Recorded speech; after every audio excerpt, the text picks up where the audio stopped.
మీకు ఏమైనా కావాలా? లేదు, అది నాకు మీ గురించి బాధగా ఉంది, అందుకే అడిగాను. ఇంకో మాట మాట్లాడామంటే నీ గురించి బాధపడడానికి ఎవరూ ఉండరు. నన్ను ఒంటరిగా వదిలే.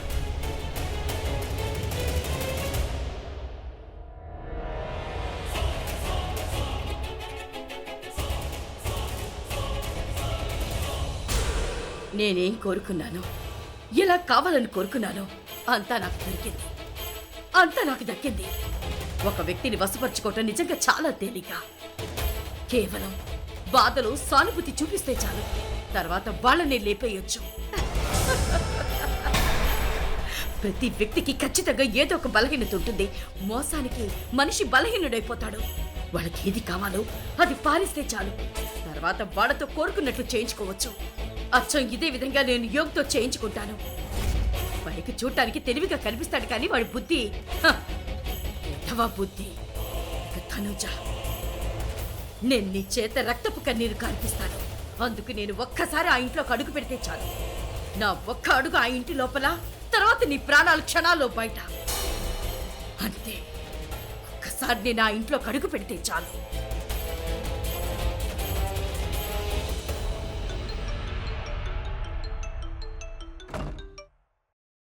చెప్పండి. ఏమైంది? ఎవరికేమైంది? మీ అయ్యకి. నా ఉద్దేశం ఏంటంటే, ఈ అపరంజిత ఆంటీని తిరిగి మీ ఇంటికి తీసుకెళ్తున్నావు కదా, ఆ విషయం ఏమైంది? ఆ ఇంట్లోకి నన్ను మళ్ళీ ఎప్పుడు తీసుకెళ్తావు? ఈరోజు వచ్చేయండి. ఈరోజు రిషబ్ ఇంకా తను రిసెప్షన్ ఉంది, మీరు వచ్చేయండి. అందరూ మీకు డోలు కొట్టి స్వాగతం పలుకుతారు. దయచేసి రండి. నువ్వు నన్ను ఎగతాళి చేస్తున్నావా? నీకు డబ్బు కావాలా వద్దా? కావాలి అపరంజిత ఆంటీ, కానీ మీరు చేసిన వెధవ పని వల్ల నేను ఇంట్లో వాళ్ళకి చెప్పగానే ఒప్పేసుకుంటారని మీకు అనిపిస్తుందా? శుభవార్త చెప్పానని సంతోషంగా గద్దులు వేస్తారనుకుంటున్నారా? ఓ ఆంటీ, పరిస్థితిని అర్థం చేసుకోండి. ఆలోచించుకోవడానికి నాకు కొంచెం టైం ఇవ్వండి. సరే, ఆలోచించుకో, కానీ తొందరగా ఆలోచించుకో, ఎందుకంటే నా దగ్గర టైం లేదు. అంటే నా ఉద్దేశం, ఎక్కువ రోజులు అందరికీ దూరంగా ఉండలేను అని. చూడండి, మీరు దూరంగానే ఉండండి. ఈ ఇంటికి మీరు దూరంగా ఉండండి. మీకు తెలుసా, మన ఇద్దరం ఉన్నప్పుడు ఈరోజు తనూజ కూడా అక్కడే ఉంది. మన అదృష్టం బాగుండి తను మనల్ని చూడలేదు.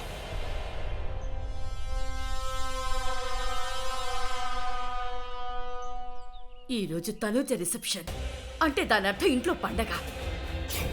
నన్ను చంపి పండగ చేసుకుంటున్నావు. లేదు లేదు తనుజ, నేను నిన్ను ఎప్పటికీ సంతోషంగా ఉండనివ్వను. నువ్వు నా ముందున్నావు, చావు నా వెనకుంది.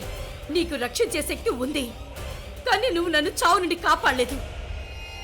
కానీ ఇప్పుడు నేను చావుగా మారి నీ ముందుకొస్తున్నాను. ఇప్పుడు చూస్తాను నిన్ను ఆ చావు నుండి ఎవరు కాపాడుతారో. నీ చావుకి స్వయంగా నువ్వే జన్మనిచ్చావు తనుజా. 20 miss calls. ఇవిడికి పిచ్చేమన్నా పట్టిందా ఏంటి? నిజంగా తనకి దయ్యం పట్టినట్టు ప్రవర్తిస్తుంది. టైం కావాలని చెప్పాను. సరే, అపరంజిత ఆంటీ, చూడండి, నేను మీకు ముందే చెప్పాను ఆలోచించుకోవడానికి నాకు టైం కావాలని. కనీసం రేపు ఉదయం వరకైనా టైం ఇవ్వండి. అయ్యో, అది కాదు, నేను అక్కడ సంబరాలు ఎలా జరుగుతున్నాయని అడగడానికి ఫోన్ చేశాను. యోగ్, రిసెప్షన్ ఎలా జరుగుతోంది? అక్కడ డోలు సన్నాయి లేకపోతే నాతో చెప్పు యోగ్, నేను చాలా బాగా డోలు వాయిస్తాను. అక్కడికి వచ్చి డోలు వాయిస్తాను, నాట్యం చేస్తాను, అందరినీ సంతోషపరుస్తా. రిసెప్షన్ కదా, ఇవన్నీ తప్పకుండా ఉండాలి. అవునవును, రండి, వచ్చి డోలు వాయించండి. దాని తర్వాత నాన్న మమ్మల్ని వాయిస్తారు. మీ చేత బాగా నాట్యం చేయిస్తారు. మీరే రాఖీ చావు కారణం అని చెప్పి వెంటనే తిన్నగా జైలు పంపిస్తారు. ఇంకా చెప్పాలంటే ఆంటీ, మీకు సాధారణమైన శిక్ష వేరు, జైల్లో జీవితాంతం ఉండేలా చేస్తారు. అక్కడ మీరు ముసలివారైపోతారు. నేను ముసల్దాన్ని ఎప్పటికీ కాను. ఏంటి? ఇంట్లో రిసెప్షన్ నాకు నిజంగా చెప్పలేనంత సంతోషంగా ఉంది యోగ్. నా మనసుకి ఆడి పాడాలి, గొంతులెయ్యాలనిపిస్తోంది, పండుగ చేసుకోవాలనిపిస్తోంది. నేను వస్తున్నాను. తనూజ రిసెప్షన్ తన సంతోషాన్ని అంతం చేయాలి. వచ్చి నాట్యం చేస్తున్నారు. అపరంజిత ఆంటీకి బుర్ర పనిచేయట్లేదు. నాట్యం చేయడం అటు ఉంచితే ఆవిడ ఇక్కడికి రావడం కూడా అసాధ్యం. ఒకవేళ ఆవిడ ఇక్కడికి వచ్చిందంటే అప్పుడు డోలు వాయించడం కాదు, కాలు విరిగిపోతుంది.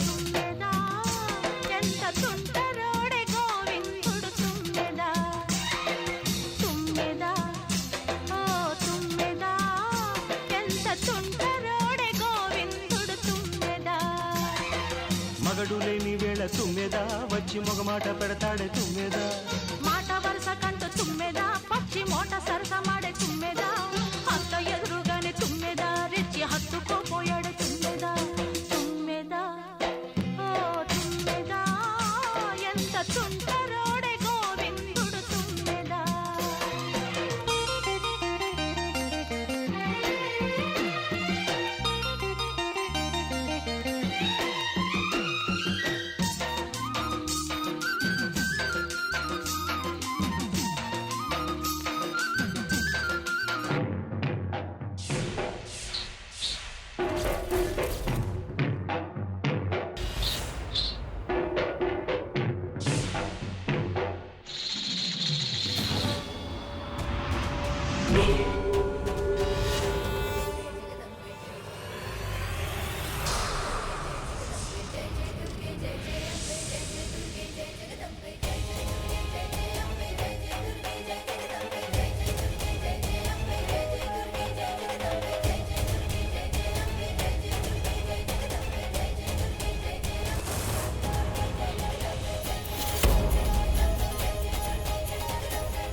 తను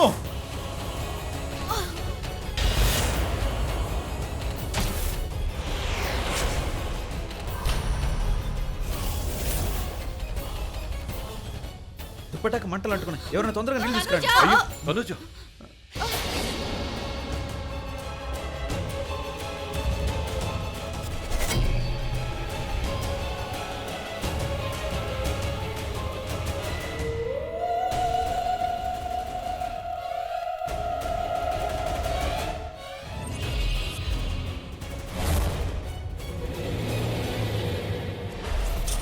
నీకేం కాలేదుగా? తను నీ దుప్పటాక మంటలు అంటుకుని నేను దాన్ని తీసేస్తాను. అసలు ఈ మంటలు ఎలా అంటున్నాయి? ఇప్పటి వరకు అంతా బానే ఉంది కదా, ఉన్నట్టుండి మంటలు. నేను ఇందాక చూశాను, ఒక డాన్సర్ తను నీ కింద పడేసింది, మళ్ళీ తన అటువైపు వెళ్ళిపోయింది. నువ్వు బానే ఉన్నావు కదా? నీకేం కాలేదుగా? రిషబ్ తన్ని పైకి తీసుకెళ్ళు. వెళ్ళండి. వద్దాను.